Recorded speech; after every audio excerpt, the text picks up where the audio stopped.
Hey there, beautiful people, and welcome to Season 2 and to another episode of That's How We Roll, a podcast where I talk with motivating and inspiring women who are professionals, entrepreneurs, organization leaders, artists, role models, mentors, and so much more. Today's guest is a mezcal expert, Maggy Gomez.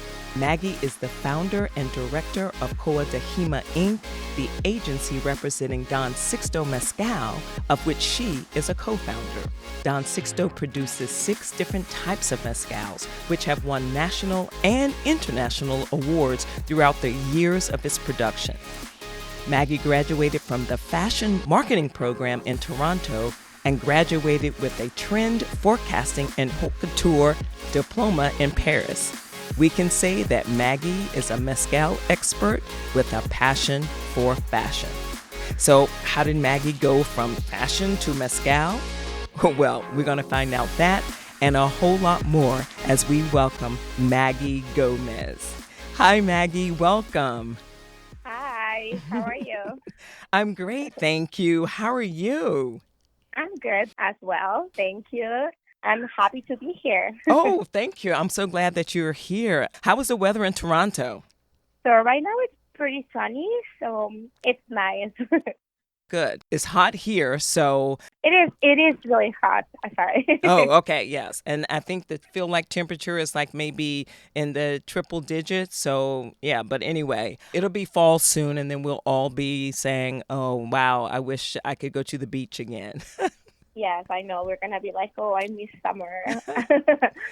Maggie, I want to talk to you about your accomplishments and being a co-founder of this mezcal company. I want to find out what's the difference between mezcal and tequila, questions that I hear people ask a lot. How did you come to be the founder of mezcal? So it actually happened 7 years ago. We were on a family trip to Oaxaca City. It was like my parents, my mom, my dad, my 2 brothers, and me. We were going on a family vacation to Oaxaca City, but we got a little bit lost into like one of the towns. And my parents, mostly my dad, always had a passion for mezcal. So he was the one who was kind of like pushing a bit more mezcal into the family because he started with this like trend and wanting to know more about mezcal.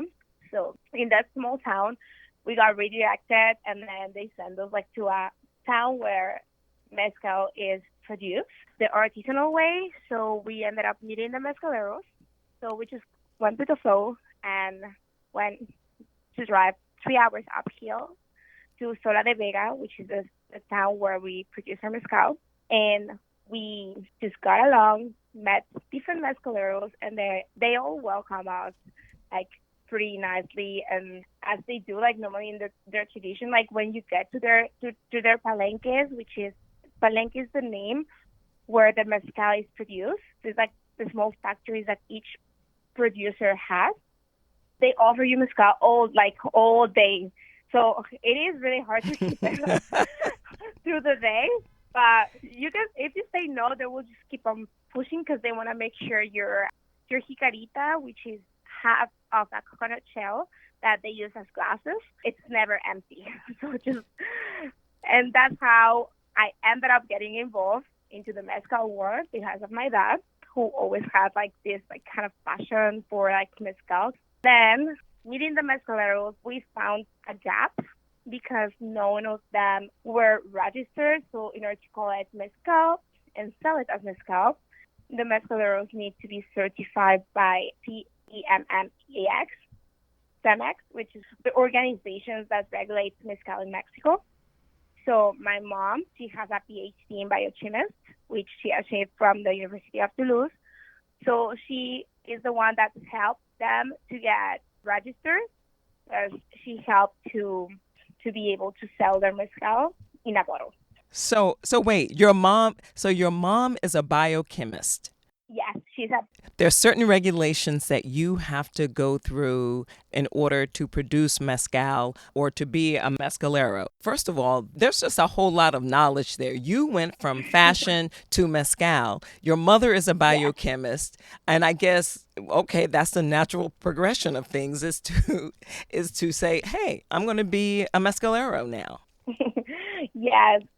I mean, we are not the mezcalers. We work with them because Mm. the way mezcal is produced is like the producers are always going to be the artists, the mezcaleros, the people who are from the town where the mezcal is produced, and they have passed the knowledge from centuries. So they are the ones who are always going to be the mezcaleros and the producers. But with the knowledge of my mom being a biochemist, we help them to get their mezcal regulated to pass the norm. Wow. So now the other question is, and the reason that you're here is because this is the spirits industry. And there are a lot of men. This is an industry that is dominated by men. And for Yeah. you to be one of the founders of this company that has won national and international awards, like how are you met when you start talking to people and when you started pitching the idea that you wanted to work in mezcal? How did people react to you as a woman in this industry? So to be honest, there is like the two type of people. Let's say that like the really old generations that are used to like talk to man. So like I've noticed that sometimes I am in a trade show and those people came to us and see me and then they rather talk to one of my brothers or to my husband than actually asking me the questions about the mezcal, Mm-hmm. even though sometimes I will have more answers. Like I feel like lately the industry it's been opening much more and we can see more female leaders in the industry. So let's say all generations like are kind of like having to open and adapt to the change because at least now I've seen like more girls bartenders, females being ambassador of a brand. So right now it's like getting more and more open.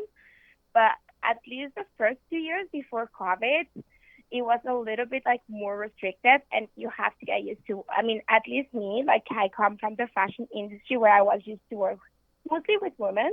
It was challenging just to show my point and know that I know even though because I also look younger, so it was just like a combination of being a woman and looking younger.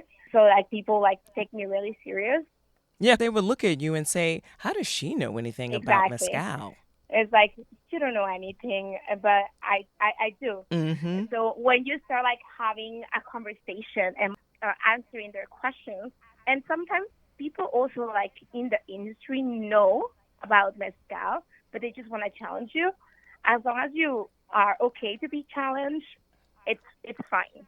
Right, because you know your Yeah. stuff, you know what you're talking about. And then also, when you do, the people that may have had that kind of looked at you like, what does she know? So now they are going to now they want to know more about what you're doing. And then you become a trusted figurehead, I guess, is what I'm trying Yes. to say in their Yes. eyes. Exactly. And you mentioned about at Bar Convent Brooklyn when this event was going on, there were a lot of female ambassadors for the liquor companies out there. There were still a lot of men, but the women were so on their game. They were amazing mixologists. They really brought a lot of things that women bring things and men Hmm. bring things. And one is not, I'm not saying one is better than the other, but they brought a lot of stuff that men, in a lot of cases, that were just totally different Yeah. from the men. So I appreciate that. Yes, I saw that, and I think it's really nice to see how the industry it's getting like more open and like more females are just like on their game. So everybody does their thing differently, and it makes it more diverse.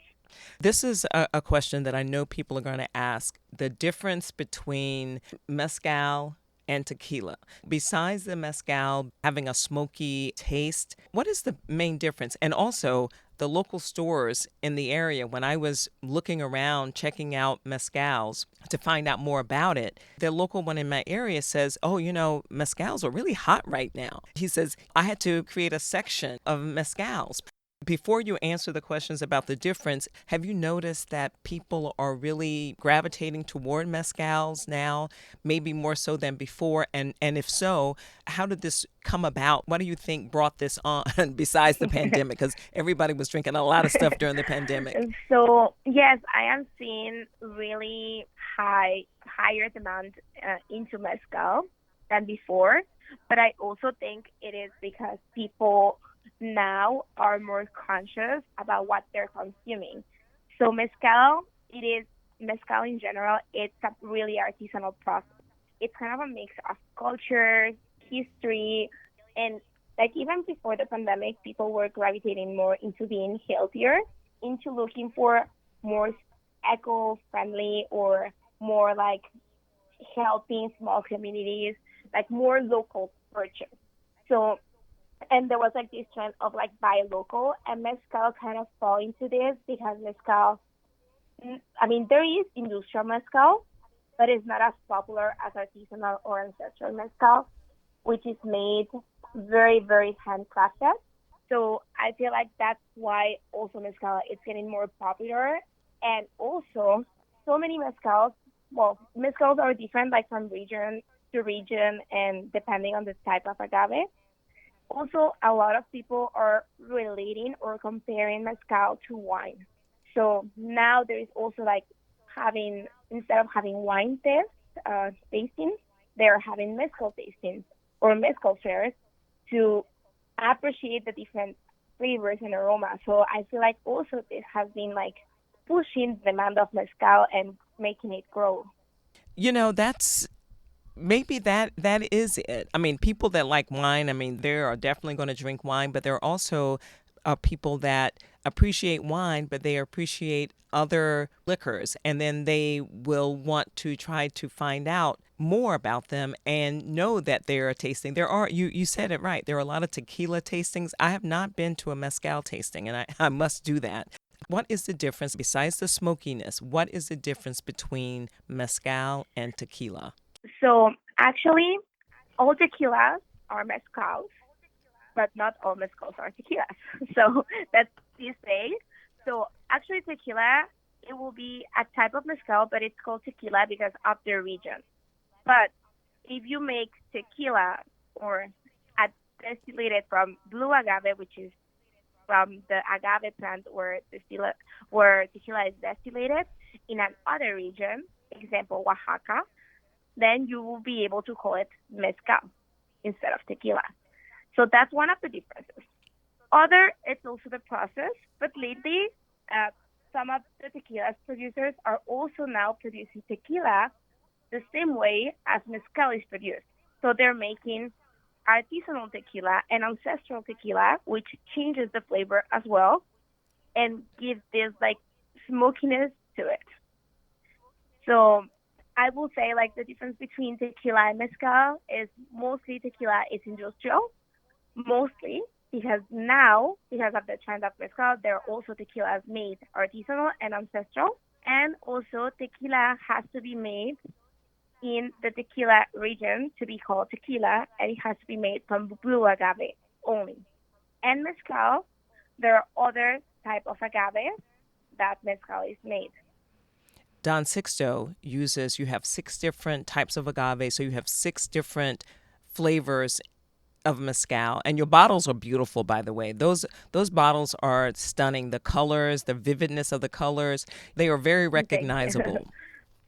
The agave, so let's go back there. So there's so you have six different kinds of agave. Since I started researching and met you, I found out that there's 24, or are there more? So there are 24, let's say 24 plus type of agaves where mezcal is produced from. But there are more than 300 species of different type of agaves, but mezcal is produced from 24 plus type of agaves. Is there a reason for that? I'm not really sure, to be honest, but I think those are like the agaves more popular that are found in the mezcaleros terroir, and I guess that's the reason why. All right. What did you do in fashion? And then just how did you leave fashion, or maybe you haven't left fashion, to work in the mezcal business? Well, like my whole career was within fashion. Like I did a bachelor degree in fashion design. Then I did that my bachelor degree was in Mexico, in fashion design, and then I went for the summer to Paris to do the trend forecasting in haute couture.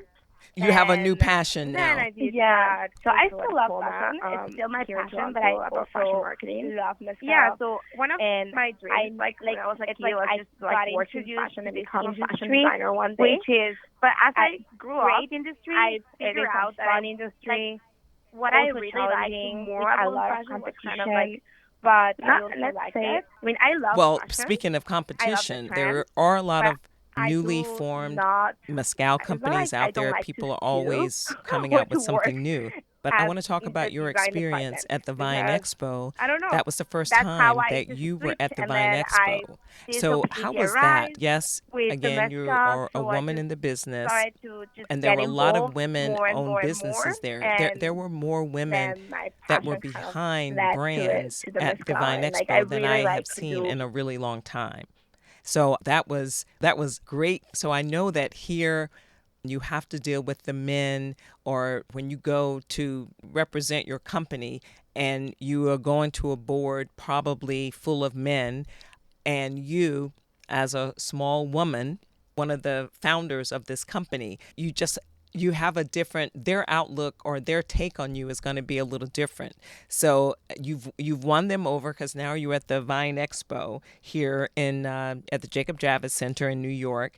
And how was your time there? How was the experience for you? So to me, it was a great experience. It was our first time being on an international trade show. So for us, everything was new. And talking me as a woman, it was great to see other women also like representing the brands, being the leaders. Because a few of them were also like working, but one of them was the leader, and they have like a partner or working with someone else as well. So it was really nice to see all that. Hmm. Just as myself, it's just like an industry that you always have to keep the eyes open, and you have to be careful who you fully trust because there is a lot of maybe let's say scammers or people just like wanting to they pretend like they're gonna purchase, but then sometimes doesn't happen. So it is nice, and you have to make sure that you also make friends, even if they are your competitors. It's okay to be friends. It's an industry. Let's say we have to be friends of our neighbors. Even though sometimes we're gonna compete against each other, it's okay because that's how you also know reference about other people or about distributors that approach to you and they want to purchase. So you need to know where to get your references because that's important. It is. It's always good to network. You never know what information can be given that can help your business and what you can give to help someone else's business. It is Yeah. always good.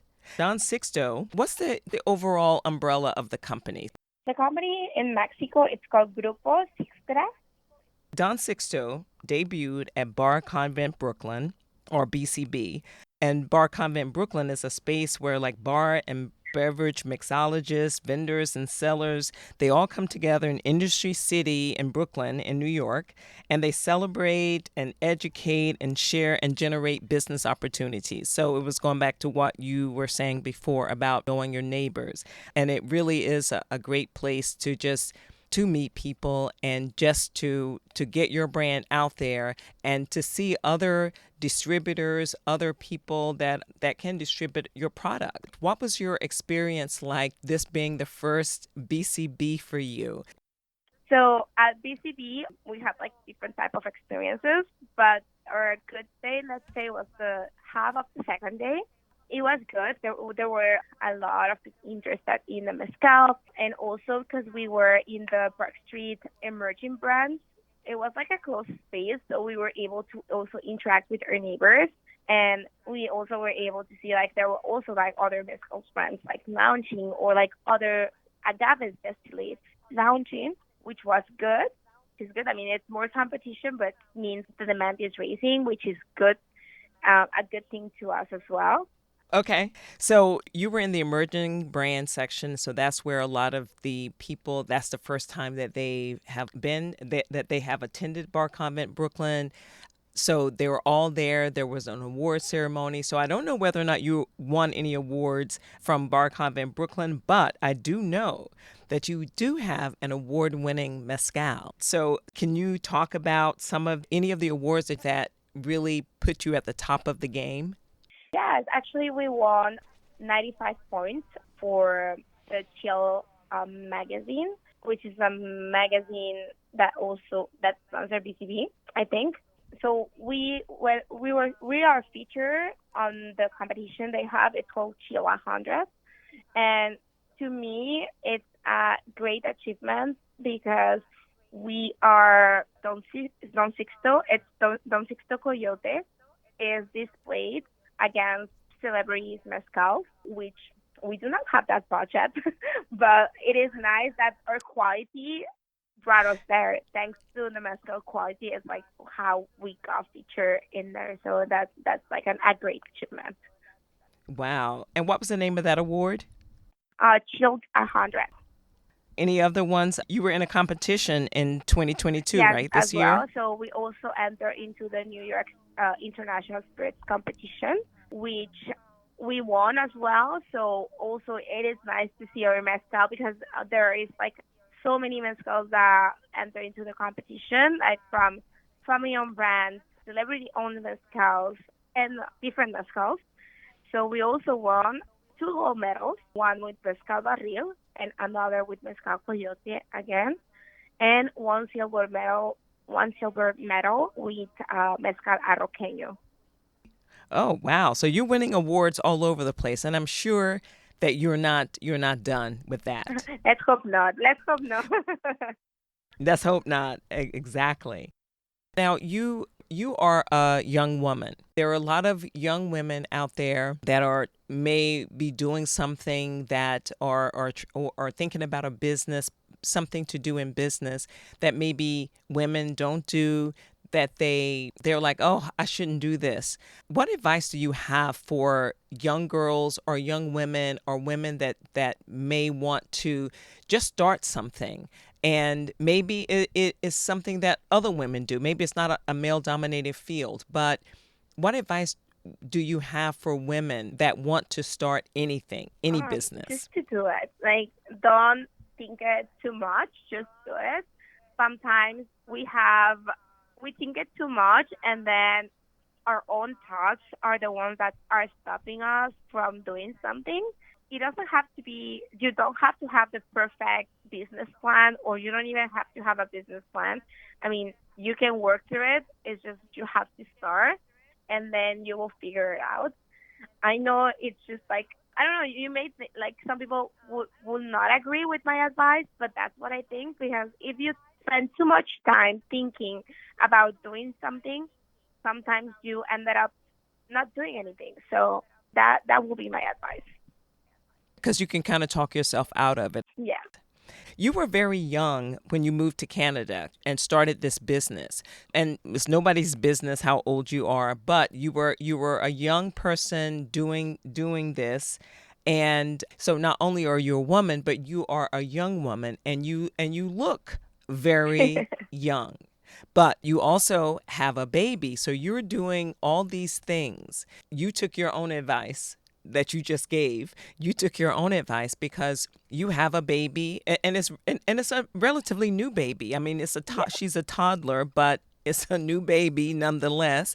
And you were doing all these things. You have a support system. So it is important that we do have Yeah. a support system because you wouldn't be able to do the things if you didn't have the biochemist mom. I mean, you wouldn't be able to do certain things. But I believe that you would have anyway.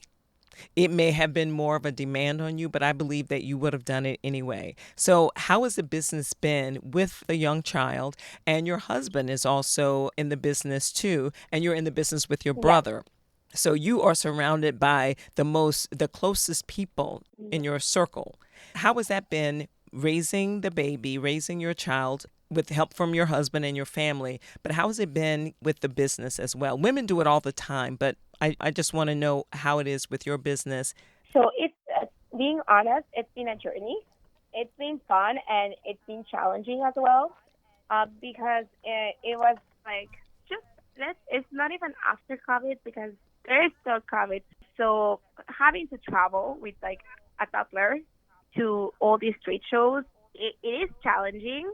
The good thing is like I always had the support of my family, and because Don Sixto Mezcal, it's a family business project, so normally we all go to the trade show. So it's like when we go, my mom goes, my dad goes, my two brothers goes, and my husband.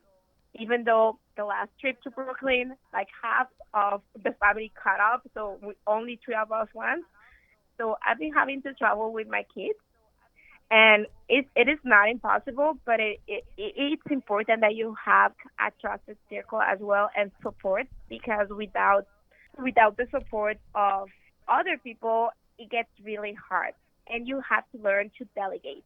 It is hard as well to delegate as like a girl boss, but you have to know how to delegate stuff because you can't carry all by yourself. It gets really hard. So learn to delegate, and having a support circle, it is important. To me, it's like my family that have always supported me. So that's how I've been able to just go and travel to the trade shows with my kids, and it's been no problem. As a day-to-day basis, yes, sometimes I have to wait until after nap time just to reply to all the emails. And I have sometimes just stay up a little longer, like up night, just to finish up working on something or planning something, which anyways you do it when you go to university. So it is not like a big problem. It's just like you wanting to do something and finding the way to do it.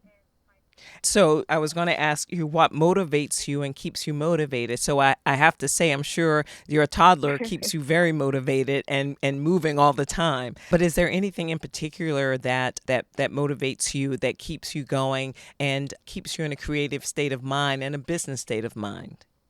One thing that keeps me very motivated is to look back and see what we have achieved. Because I remember that when we started, it was just a hobby, let's say, because we never thought about getting so big or like going international when we started this project. So looking back and see where we started into where we are now makes me believe that we can achieve more. And then maybe in some years, we're just going to look back and see, oh my God, like we've achieved so much more.